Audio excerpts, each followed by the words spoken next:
G'day everyone, welcome back to another Toon Under podcast, the Southern Hemisphere's biggest and best podcast, all things Newcastle United. Today we're going to talk about a big match against Crystal Palace this weekend, which is also the annual national meetup for the Aussie Mags at the Sherlock Homes in Melbourne. I'll be there. I think Mark will be there as well from the podcast. Bobby is a 50-50, so hopefully we can see you get there bright and early. I think 7:30. The festivities will start, so everyone should be in fine form by 1 o'clock for a kickoff. Joined tonight by Dimi as well, and I'd like to welcome back a friend of the show. You might have seen him dominating the Women's World Cup on Channel 7, and you can also find him. You can find him on Code Sports as well, Mr. Adam Peacock. Adam, how are you? You can fight me as well. You probably win too. I can't fight. So, good to be back, guys. Good to be back. How are things? Yeah, we're well. We're well. As they say, never a dull moment in Newcastle United. So I guess we'll get to the meat and potatoes straight away, Dimi. So Sandro Tonali's under investigation. He's fronted the Italian football authorities with a bit of a betting. I think it's a scandal now. We can officially call it a scandal. We don't really have 100%, I guess, confirmation what's happened. He's obviously he's been betting now. Betting's not illegal in Italy, but if you do bet, you have to use a licensed gambling platform. And from what we do know, at least at the moment, that Sandro hasn't used a licensed platform to bet. His agent's come out and said he does have a gambling issue or an illness, I think is what he called it, and he's probably fair. That's what it is. So there's been a lot of rumours and stuff like that, Dimi, that he's bet on games that he's played in and stuff like that. But how are you feeling about it all at the moment? Yeah, it's not great. Let's be honest. He was our marquee signing, and he was AC Milan captain, future Italy captain, as far as we knew, stand-up citizen who was going to beat the club for a very long time. And we obviously never expected anything like this to be breaking. So look, like you said, we don't know all the facts, and hopefully there's a smoking gun, and maybe he hasn't bet on football. Maybe he's just bet on other casino games, and potentially there's not a long suspension running. But if there is, it's an issue for us from two perspectives. Obviously, one, he's a very good player, and we want to see him embedded in this team. But two, we've spent a lot of money on him, and with our financial fair play problems, not so much problems, but sort of restraints, the fact that a lot of the money has gone to get him over the line with wages, transfer fees, etc. If he's going to have to miss an extended period of time, it's going to be a bit of a problem for us. So hopefully Sandro's not guilty of what he's been accused of at the moment. And it's interesting. We were talking before, Keegs, and the only ones who are really given the detail about what he's done is the Italian press, and they haven't got the best reputation. There is a lot of let's say innuendo reported over there, similar to some of the tabloids in the UK. So I'm hoping some of them have just gone early and perhaps not got the facts right, and Sandro's not in as much trouble as he is. But if he is found guilty, we'll just have to unfortunately cop that one, and sort of like a long-term injury. We've lost Harvey Barnes to a long-term injury. This is a long-term absence. It's not ideal, put it that way, mate. Yeah, so I think how it all kind of happened, I think old Niccolo Fagioli seems to be the rat in the ranks that dobbed him in and said that Tonali give him the app, and he sung like a canary and got 7 months. But Adam, I'll come to you, mate. It seems to be a £55 million problem now, doesn't it? It does in the short term. Obviously, this is 1 year of a long-term contract for the guy. So if he's got a problem, like his agent says, and we're all guessing here, that's the crux of it all at the moment. We're just having a bit of a stab at what exactly has gone down and what this guy potentially is going through and what he's got. And you'd hope that, look, for the person himself, fabulous footballer, but the person himself, is if he's got a problem and it's significant enough that his agent has come out and said that, it means there's something there, that he gets it sorted out. And it might be a blessing for him that he does have a little holiday. It's not a blessing for us who want to see him in the middle of the park running the show alongside Bruno. But if that's not to be, well, that's just how fate and circumstance work sometimes. And as you said, it's like a long-term injury. So, yeah, the facts will become a lot. I think this time next week we'll have a lot of clarity around the facts and what's going to happen. But if you've seen what's happened with Ivan Toney, if it's any way similar, I dare say that the English FA are going to work with the Italian authorities to whatever they come up with, the Italian FA. They'll make sure that ban applies in their jurisdiction as well, which is unfortunate. But yeah, who knows? What can you do about it rather than doing your due diligence about a bloke? Was this known by Milan when the sale went through? Again, we're guessing. So a bit to come out in all of this. Yeah, I think they knew, but I mean, how do you prove it? And it's impossible to prove. So I don't think any. And I've seen some things like they can sack him or suspend him, fine him, and stuff like that. But I've got a feeling the way the clubs run now is they'll put their arm around him and give him the support he needs and the help he needs and stuff like that. And like you said, Dimi, like if it's 12 months or whatever it's going to be, treat it like a long-term injury. On the pitch, though, how do we not recover from it, but how do we deal with it, Dimi, on the pitch, do you think? Well, it's probably going to be back to what we were doing last season, to be honest. I mean, the midfield three of Bruno, Joelinton, and Willock, or if it was Longstaff as well at times, it's probably going to be the same four rotating again. I mean, Anderson has broken his way into the team this year. Hopefully he can step up and be that other option. But it's obviously one less midfielder, and we had that issue last season where it was virtually the same three getting picked, and if one of them was out, we were in a bit of strife. So hopefully we don't suffer more injuries in that middle of the park if Tonali is out long term.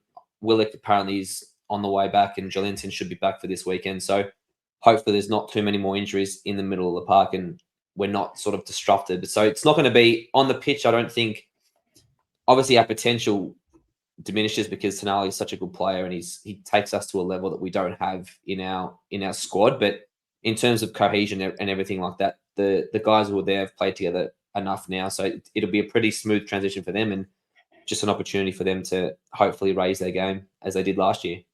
Yeah, I have seen Calvin Phillips been mentioned a little bit potentially for a loan, maybe for the back half of the season as well. He's probably going to be looking for some game time before the Euros and stuff like that. Would you be open to a short-term fix for 6 months? Yeah, anything to help Band-Aid a little bit?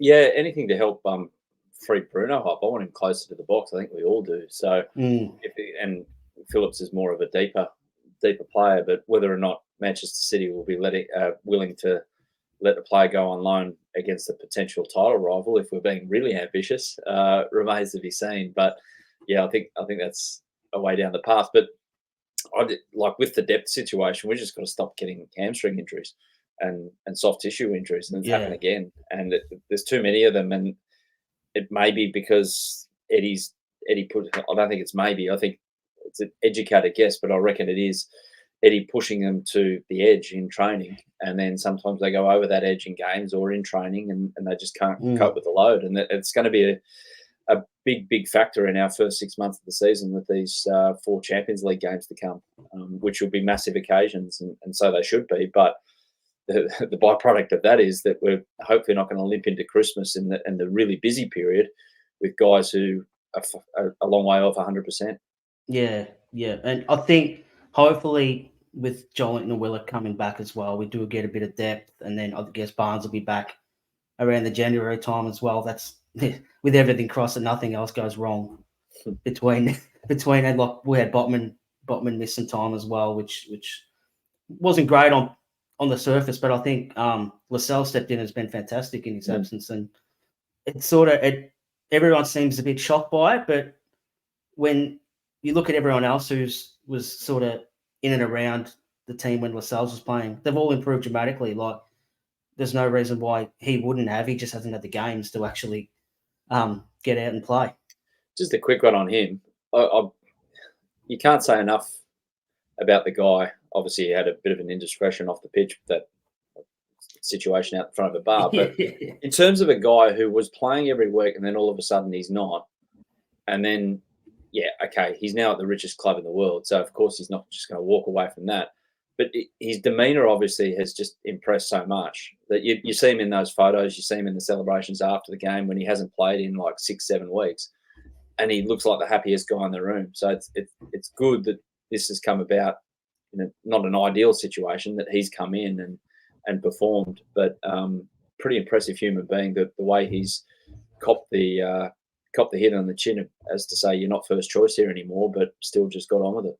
Yeah, absolutely. I actually wrote on Twitter the day before maybe the PSG game how much I was looking forward to seeing him lead the team out, because he's one of the sole surviving ones, and you could definitely make a case that he was the one who sort of brought everyone back together when it seemed like the whole joint was burning down around him, and he sort of gathered everyone in the dressing room and sort of sheltered them from everything and said, right, let's just stick together and we'll do what we need to do. Don't worry about all the other stuff that's going on. And he got the shit out with players and stuff like that. Everyone who didn't want to be there, he basically seemed like the one to steer the ship and get the bad ones out and keep the good ones. So I was absolutely stoked to see him get his flowers, especially that the PSG game, which was probably nearly the biggest game for the last 20 years at the club. Even before the game, it's probably, one could argue, it's probably the biggest game ever now. I might get to that, Adam. What's been your highlight of the season so far? Yeah, that absolutely. Yeah. Yeah, by far. Doing a number on Villa first up, which allowed me to call Mark Bosnich with a less than conciliatory tone the morning after. And Bozo is always reminding me that he never won at St James's Park in all his years over there. So that was fun. But yeah, you can't go past that. It was screaming through the television, the atmosphere, and that's how good it was. And I still can't believe how dumb PSG were in to not expect and to play a 4-2-4 and not expect they're not going to get pressed. That's some of the dumbest tactics I think I've ever seen in elite football. But hey, we benefited from it, didn't we? So I said it's the best Newcastle game I've ever seen. I think it's better than the Barcelona game. I think it's better than the 5-0 at Man United. Where does that rank in your sort of Newcastle games? Those ones are pretty good still. Oh, they are good. I'm not. Yeah. We're not picking the worst child. We're picking exactly. the third favourite child. I've still got the Manchester United one on top because of the way it was sealed and because it was Manchester United. So, yeah, that's just me. I'm a bit older than you boys as well, so I can remember it with it. Yeah. I'm watching this Beckham doco again now, and I'm like reliving my 21-year-old self. Basically, it's unreal. Yeah, but, I watched that last week. It's fantastic. I didn't realise how bad he copped it. Oh, horrific!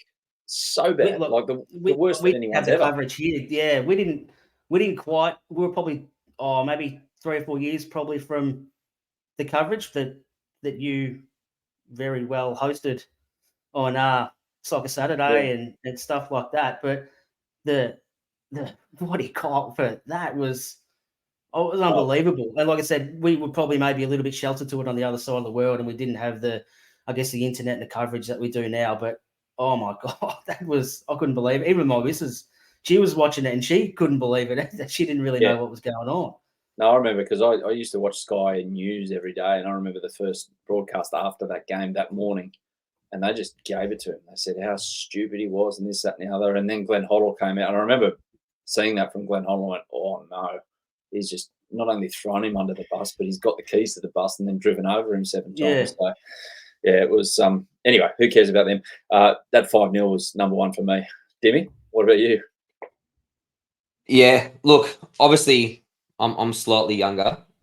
So the 5-0, although I've watched it many times on replay, didn't live it live when I was 4 years old. But for me, it's probably up there with the best game. The only other game I can think of, and I mean, it doesn't matter as much because these guys are in the Championship and haven't been in the Premier League for a while. But the 5-1 against Sunderland, the Halloween Havoc. Yeah, and Chris, I think it was our first season back up in the Premier League. Chris Hewden was trying to get excited on the sideline, but he was sort of trying to hold it in at the same time. And Chicken Dance Nolan scoring a hat trick and Scholler getting another double. It was that was for me at the time, obviously Sunderland are our main rivals. That was an unbelievable game. I remember saving that on my Foxtel and kept it on my Foxtel for about I think 10 years until I did the same. upgraded. I and then the same. left, and then when my I upgraded Foxtel, I lost all the games, and I had that the new box. You lose all your games, so I lost that. But exactly the same. But besides that game, I mean, the PSG game was just wild. I mean, watching it live, you're right, Adam. Their tactics were absolutely stupid. It was typical, to be honest, typical French arrogance. Just thinking, oh yeah, we'll roll up, we'll have enough in attack, and we'll score enough goals. But yeah, as the goals went in, you just your mouth got wider and wider, thinking, what on earth is going on? And it's hopefully other teams do the same thing, but I'm sure Dortmund and Milan aren't going to be playing the same gung-ho football when they come to St. James's. But we were a bit sport with that, but hopefully can continue in the next one. Yeah, I think only because the opposition was massive. The scorers, I think, sort of made it a little bit better with Almiron and Longstaff and Byrne, like two Geordie guys probably living their dreams, getting on the score sheet, and then wrapping it up with a worldie. Pretty much exactly the same as the Man United game. Like it just the atmosphere, the crowd, and it's really hard to contain your emotions at 5:30 in the morning when you've got young kids in bed and stuff like that. But sometimes they've just got to wake up early. So when you're screaming, you can't get upset from your missus and your kids because some of this stuff is once in a lifetime, like events that happen. So you've got to live it. And I don't know about you blokes, but we were 3-1 up, and for 20 minutes, I'm shitting myself waiting for them to go bang, bang, bang, bang. And I just had this sick gut for about 20 minutes. But as soon as Shah hit that one, as soon as it went to injury time, I thought we were right. Like we probably weren't going to concede twice in injury time, but that last goal just was amazing, and I'll never forget it for as long as I live. Fair enough too. So we might kick along to the game on the weekend, Dimi. Crystal Palace, which is, like we said earlier, it's a 1 a.m. kickoff here in Melbourne and New South Wales. So that gives us a 12 a.m. kickoff in Queensland. I think it's a traditional 3 o'clock kickoff in the UK, which is a blackout. It's hard now with the clocks changing. I had everything down pat now. Everyone's clocks are changing. I'm stuffed up again. But Dimi, I'll just bring your team up on the screen, mate. So I'll let you go through it and you can explain what you need to explain. Yeah, so I've got, obviously, the back five will be as is, with Popey in goal, Byrne at left back, Botman and Cher, and Trippier at right back. Botman is said to be fit, so that's why I've included him and not Lascelles. If Botman's not fit, Lascelles plays. But in the middle, I've gone Bruno, Longstaff, and I've gone Tonali. I mean, he's allowed to play this week, and I think it would be, for us as a club, I think starting him and giving him that, I'm sure the fans will support him when he's on the pitch. I think that'll be a good bit of, I don't know, karma, gesture, I don't know what you call it, but a good sort of camaraderie for us to do that for him. And I think goodwill, that's the word, goodwill. But I think he's deserved it. He has been improving of late. So with Joe Linton having a few injuries and niggles, I wouldn't be risking him in this game, considering the busy schedule we've got coming up. And up front, I think it'll be Isaac up front, Almiron on the right, and Gordon definitely on the left. We missed him badly against West Ham, and thank goodness his 5 yellow cards have wiped out. So we've got at least another 5 games of Gordon before he's out for another 2 weeks. Adam, would you make any, or could you foresee any changes to that, assuming everyone, I think it's only Bruno and Almiron come back unscathed from their international duty? Yeah, well, that's a good thing about Tonali not playing. He's going to be fit physically. I don't know about mentally, but if he does play, I totally agree with this. Botman goes straight back in, but like we were mentioning, if he can't front, well, Lascelles is there. This is the I was just counting it there. It's the start of 7 games in 21 days before the next international break.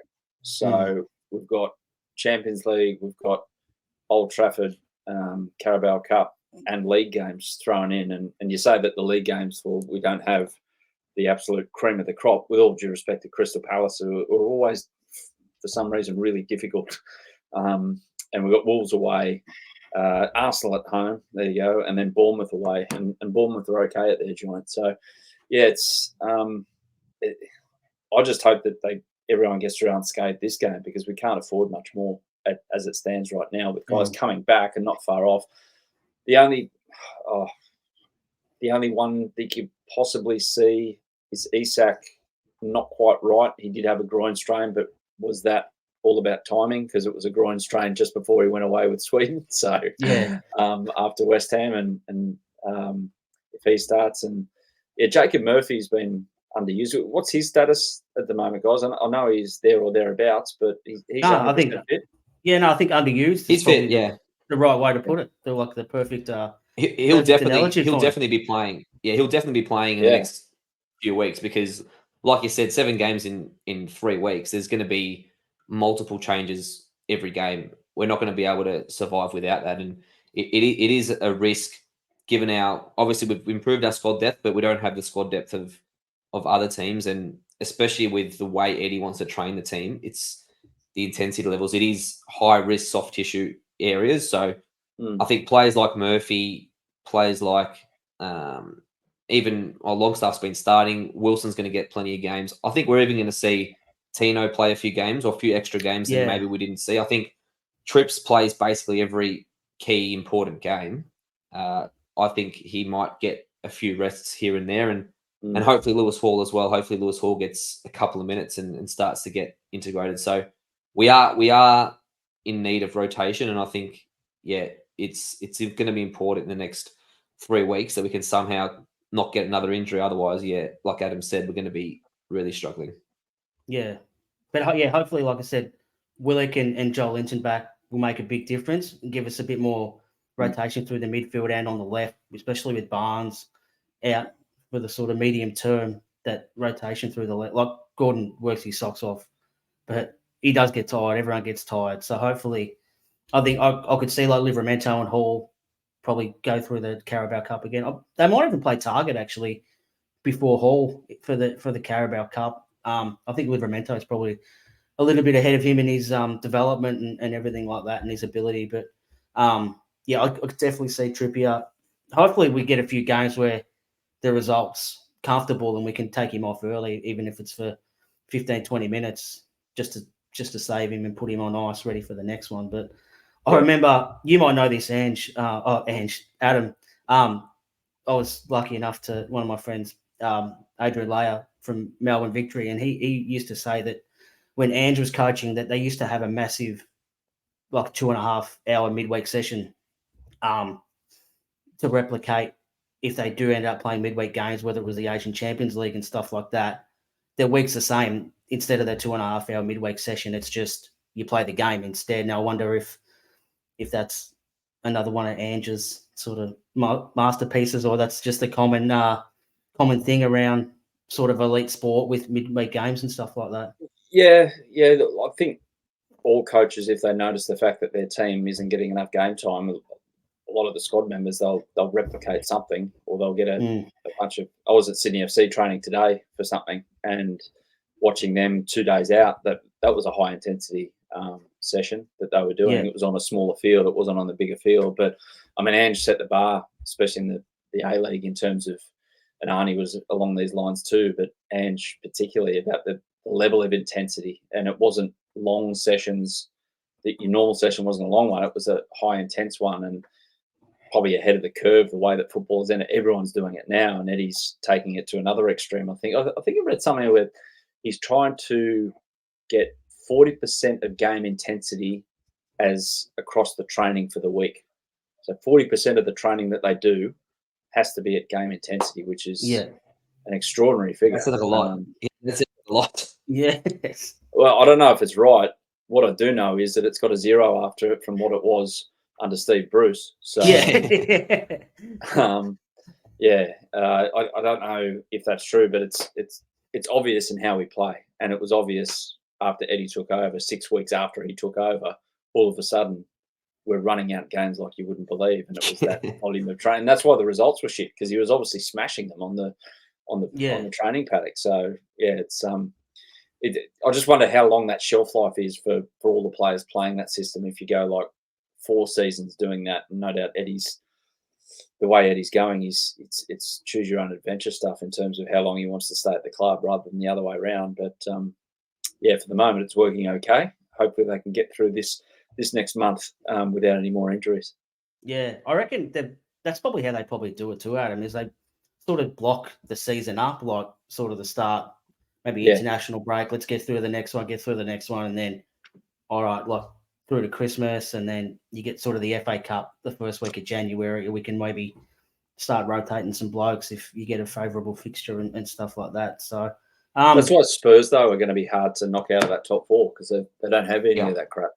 No, they're even out of the Carabao Cup already. So yeah, which is what we had last year when we didn't have. I mean, we had Carabao Cup for a while, but we didn't have any European football. So Eddie could completely flog the boys during the week because he knew we had one game a week to prepare for. Whereas now, hopefully, we go deeper in the Champions League and maybe we deeper in the cups as well. But we're going to have a lot more games. So Adam's right that playing or training at that intensity level, it is not a ticking time bomb, but it does fraught with danger with a smaller squad. So touch wood. I've got no wood here, Keegs, but touch wood. There's no more injuries in the next month.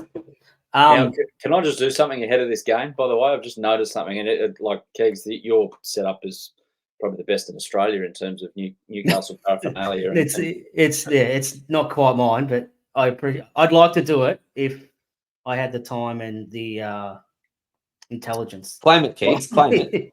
I've got one here. I've got one here, and it's very topical with this week's fixture. So won't be a sec. I'll just get it sorted.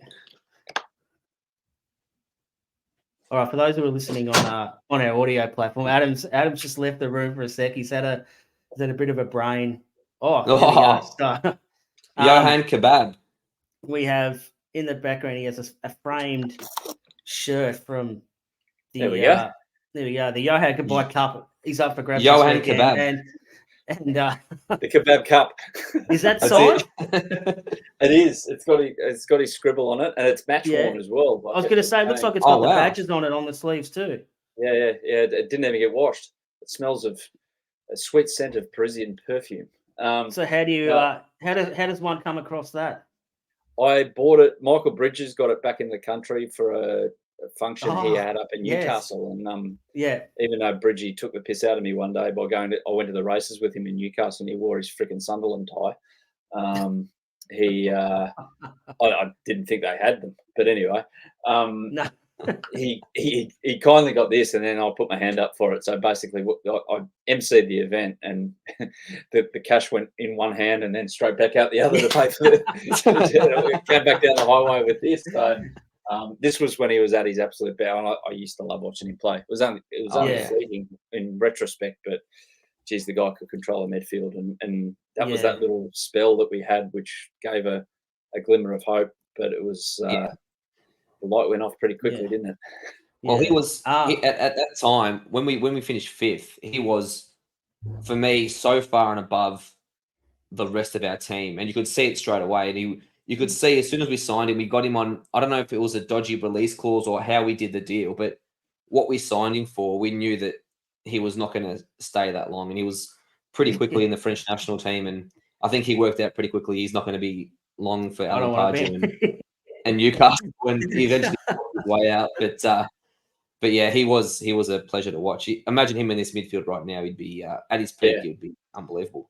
He'd be nearly the perfect player that we need right now to complement Bruno and things like that.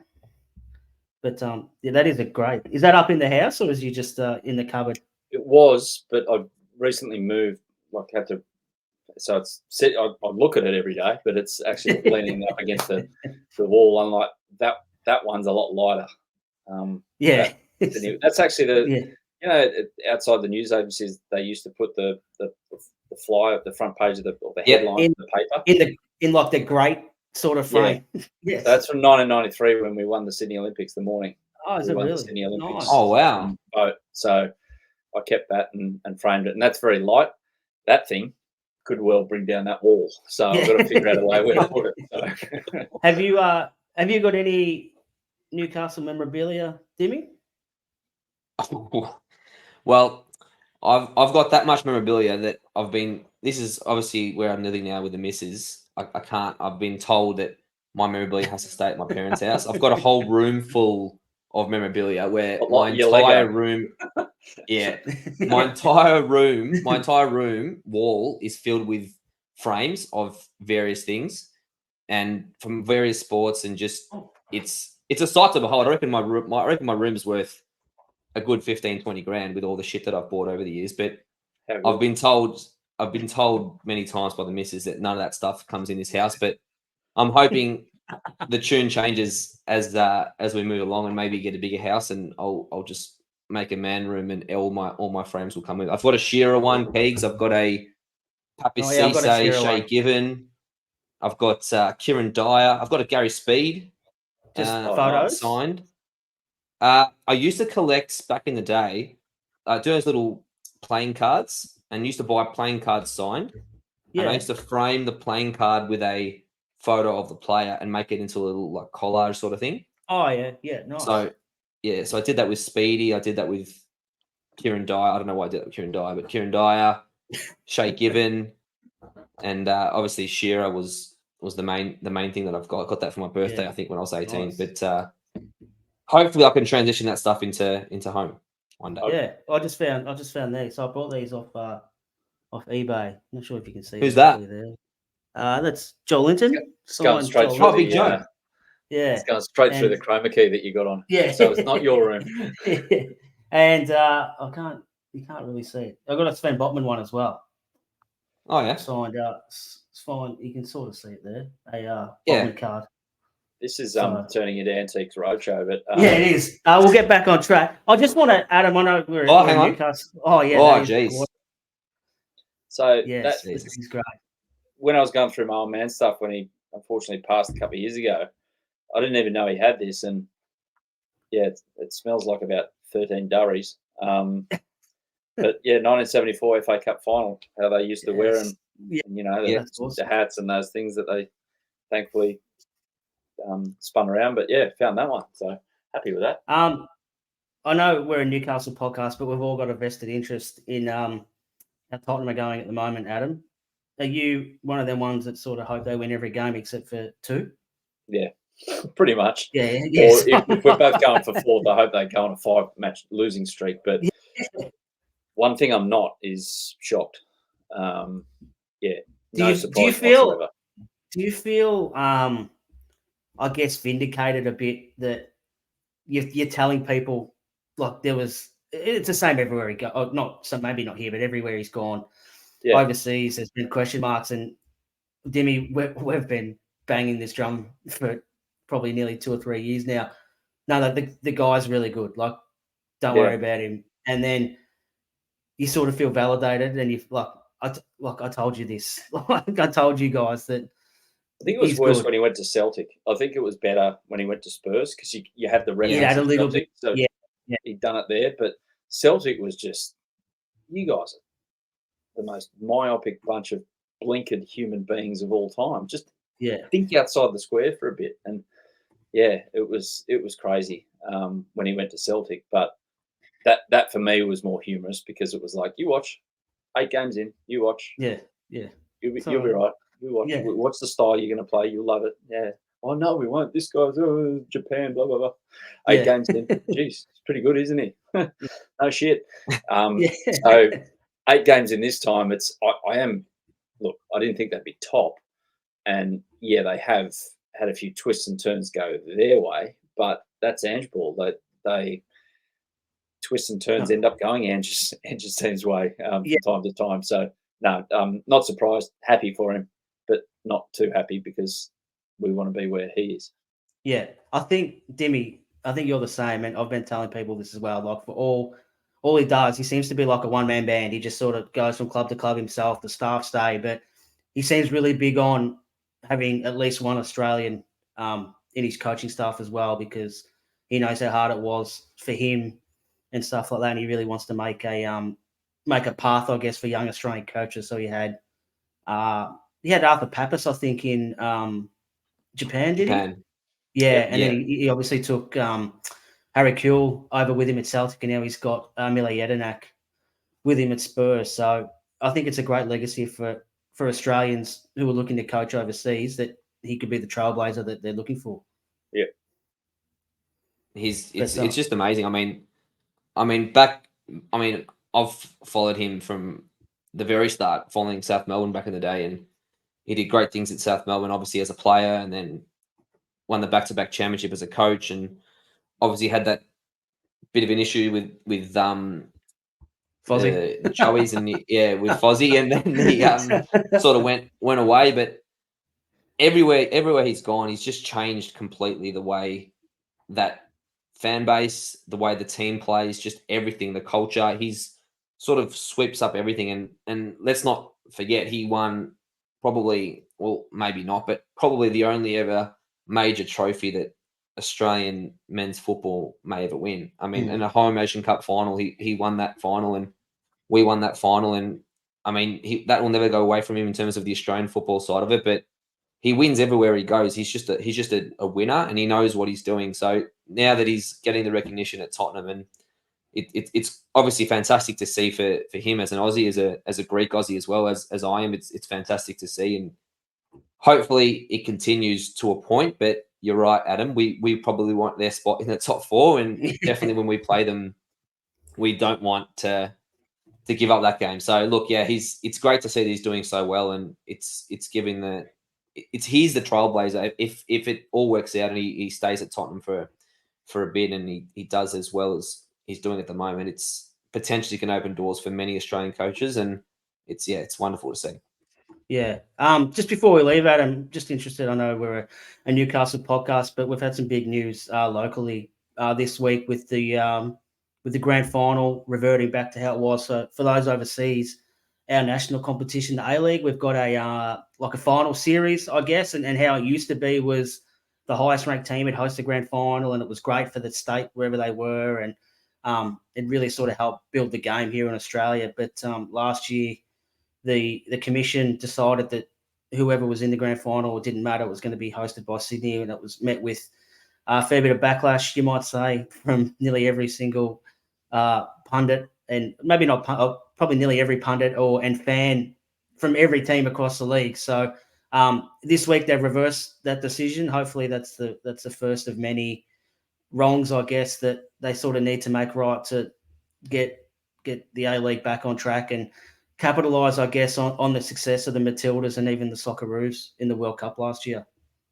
Yeah. Unfortunately, it's too late to capitalise on the success of the Socceroos at that World Cup, but maybe there's something out of the Asian Cup that we can springboard off. But that's by the by. Like, it was the wrong decision, and they've repelled it. It's taken a while, and it's taken a bit of heartache for people like us who absolutely love the game here in Australia and want to see this league succeed. It copped some pretty mortal blows over the past decade, and that was right up there with the biggest bruise of all. So yeah, they've done the right thing. I do know that as soon as about 2 weeks after that decision was made, and then what happened at the Melbourne Derby happened with the pitch invasion, that it was like, okay, we've really got to figure out a way here to right this wrong. And the initial thought was to try and get Bayern Munich down. It nearly happened, and then the government, the state government changed in New South Wales, and there was budgetary constraints, and that fell over. So it was one thing after another.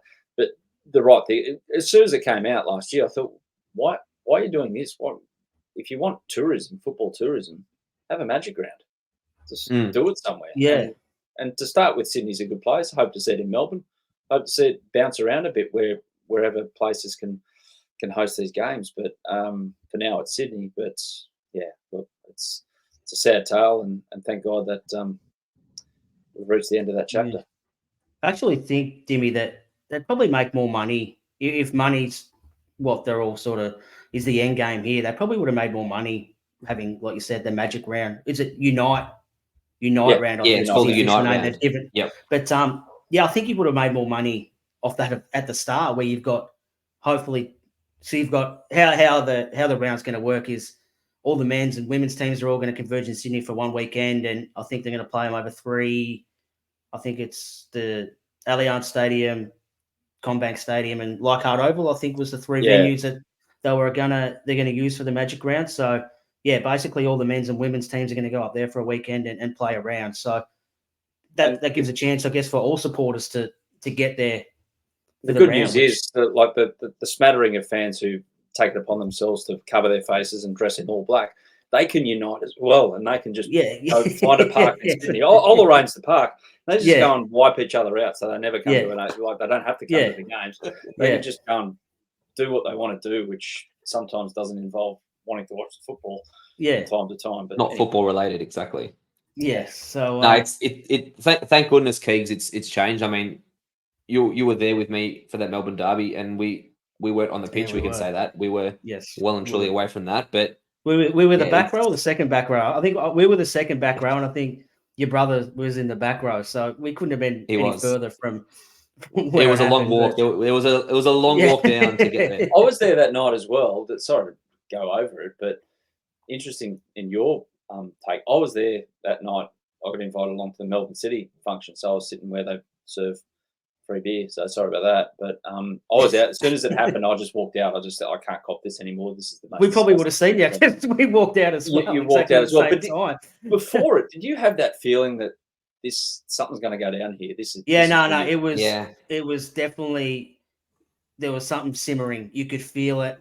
So I don't know what it was, but I definitely had that feeling as well. Something was simmering, but there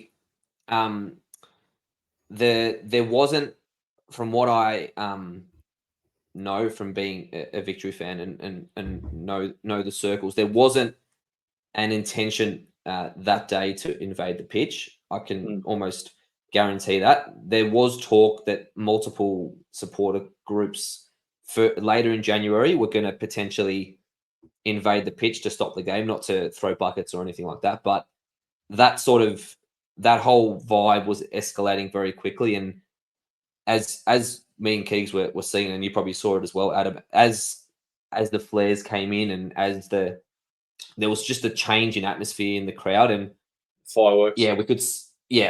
Fireworks. We could see it sort of about to happen. And as soon as there was that moment, I think we both looked at each other, Keegs, and we saw the flare come back into the crowd, and we thought, oh shit, it's about to. I think we're a bit more.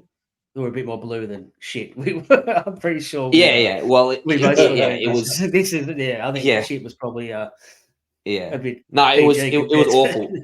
It was awful, and the vibe after the game was shocking. I remember at the pub, Keegs were there, and I was going to say we watched. We went down. Was it? Is it Swan Street? Swan Street, yeah. Yeah. So we ended up, like I said, we left straight away. So we watched it kind of unfold on a TV in Swan Street, having a beer, and we both felt pretty crook about the whole thing, not just for that incident, but what it was going to look like in the next week, the next month, or the rest of the season and stuff like that. Like, you immediately had that, oh shit, look, this is pretty bad. And like I said, we thought the A-League could be, we thought, I mean, probably hyperbolic, but we thought the A-League could end that night with all the bad publicity and what could happen to Victory in terms of financially and everything like that, and what sanctions we could have got. So it was a dark time, and thank goodness we're past that now. It's a new season. There's no grand final in Sydney. We can hopefully move well away from that and just focus on the football. Hopefully the football returns in a good way this weekend. I'll be in Sydney to see us play Sydney. Hopefully it's a good result for Victory. But we just want to see the football, and hopefully the terraces are full from all supporter bases, and there's just only good publicity to keep talking about the game as the game was being talked about positively when the Matildas were playing. Hopefully we can try and get that same vibe going. I mean, the W, I'm not sure what's called W League now, or A-League W now, started last week, and there was good crowds already for the Sydney derby. I think there was 11,000 last week for the Sydney derby for the women's, which is fantastic, and the crowds were decent. The membership levels are record levels for women's football. So there is impetus there, and I just hope soccer, unfortunately, or football has a way of, in this country, of shooting itself in the foot, and however it does it sometimes does it for the worst. Hopefully we're past that, and it's only good vibes from now on, and we can keep keep hopefully the positive momentum after the Women's World Cup going. And get another Grand Qual to Newcastle or something like that would be nice. Phenomenal. Not just for Newcastle. Where is he in Holland? That's right. He's in Holland. Yeah, he's playing in there. Doing okay. Yeah. He's playing a few games and he's 3 years off. So, yeah. He's a long burn. But yeah. Well, that'll do. Oh, actually, we'll get a prediction. Dimi, you first, mate. Your prediction for the game? Well, we played Palace twice last season, actually 3 times, and all 3 games were 0-0 draw.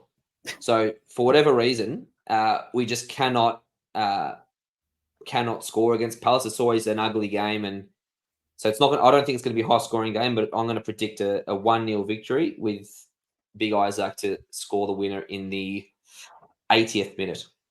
Well, yeah, you're right. They're a funny team this year. Beating Man United at Old Trafford, not that might not mean as much as what it has previously given their start to the season, but they have showed some really good signs, and they're 9th on the table. I know it's only early, we're 8th, so I think there's a point of difference between them. So, Adam, how do you think this is going to land on the early hours of Sunday morning? Yeah, I'm with Dimi, actually. 1-0, long-start score, second half, late run in the box, but they're hard. They're hard to play against. So, and Roy Hodgson, what a marvel. I mean, at the age of he is at and what he's done in the game, and he's still got the desire to do what he could be doing at his age as well. Mate, you don't need to put yourself through it. Yeah. He doesn't know what to do with himself if he didn't have football, so he may as well contribute. And his contribution has been immense. Must hate his missus and his kids and grandkids and stuff like that. So, anyway, that'll do us for tonight. Adam, once again, mate, I cannot thank you enough for jumping on and give us some of your time. And like I said earlier, are you still floating around Channel 7? No, actually, I'm kind of freelance TV, so I'm doing bits and pieces. I'll be doing the Melbourne Cup Carnival for the VRC. I'll be down at the Aussie Open for the tennis. So I might see you guys at a game or something like that. I have looked at the schedule. I think you guys, Victory play a Friday night game just before Derby Day, is it? I'm pretty sure. That might be the week after. Yeah. I think the Phoenix game could be the week after. Yeah. Derby Day, I think it's either Derby Day or Stakes Day. Victory plays Adelaide at Amy Park. That night, that's right. Yeah, so I'll hopefully get along to a game, but and then I'll chip back from full time writing at Code Sports. I'm just going to contribute there and do some football yarns and doing some podcasts as well with Listener, but they're rugby league and cricket. So just spreading it across as many sports as possible, but watching as much football in between. So as I what can. A life! What a life! Just living every man's dream. You are at the moment. So, I do have 4 kids and 3 of them are teenagers, so I wouldn't go that far. But anyway, out of the house, you're living every man's. Yes. dream. Once I depart, it's just it's rainbows and unicorns. But no, in all seriousness, awesome. it's a piss poor excuse for a working life. Yeah. All right. So stoked to have you on again, mate. Dimi, thank you again, my friend, for your time. Cheers, buddy. Thanks everyone for watching and listening, and we'll see you probably Sunday night for the Crystal Palace review. Hopefully it's a positive review with plenty of enjoyable things to talk about. But until next time, we'll see you then.